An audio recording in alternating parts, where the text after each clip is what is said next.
Read the Bible with me. Today we are reading Nehemiah, chapter 13, New King James Version. Principles of separation. On that day they read from the book of Moses, in the hearing of the people, and in it was found written, that no Ammonite or Moabite should ever come into the assembly of God. Because they had not met the children of Israel with bread and water, but hired Balaam against them to curse them. However, our God turned the curse into a blessing. So it was, when they had heard the law, that they separated all the mixed multitude from Israel. The reforms of Nehemiah. Now before this, Eliashib the priest, having authority over the storerooms of the house of our God, was allied with Tobiah. And he had prepared for him a large room, where previously they had stored the grain offerings, the frankincense, the articles, the tithes of grain, the new wine and oil, which were commanded to be given to the Levites and singers and gatekeepers, and the offerings for the priests. But during all this I was not in Jerusalem, for in the 32nd year of Artaxerxes, king of Babylon, I had returned to the king. Then after certain days I obtained leave from the king. And I came to Jerusalem, and discovered the evil that Eliashib had done for Tobiah, in preparing a room for him, in the courts of the house of God, and it grieved me bitterly. Therefore, I threw all the household goods of Tobiah out of the room. Then I commanded them to cleanse the rooms, and I brought back into them the articles of the house of God, with the grain offering and the frankincense.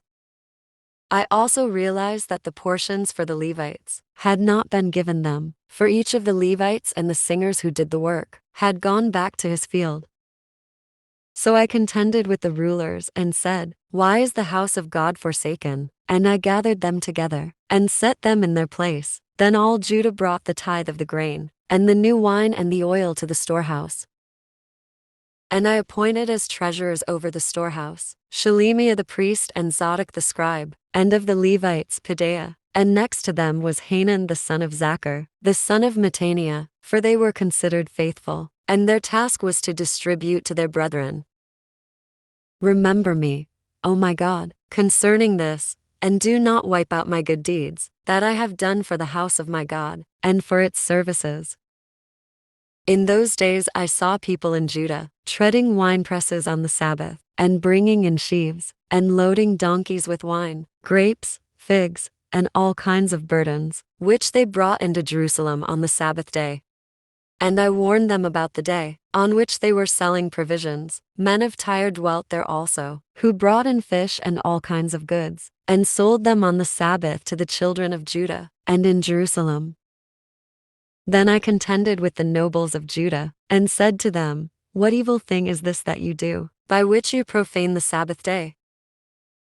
Did not your fathers do this? And did not our God bring all this disaster on us, and on this city? Yet you bring added wrath on Israel, by profaning the Sabbath."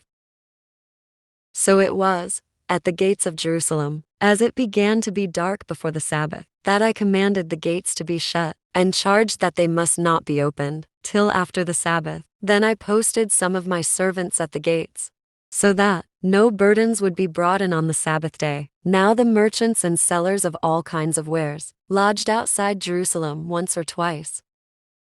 Then I warned them, and said to them, "Why do you spend the night around the wall? If you do so again, I will lay hands on you." From that time on they came no more on the Sabbath.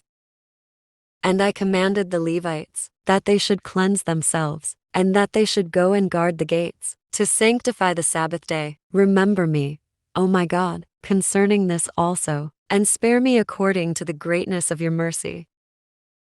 In those days I also saw Jews, who had married women of Ashdod, Ammon, and Moab, and half of their children spoke the language of Ashdod, and could not speak the language of Judah, but spoke according to the language of one or the other people.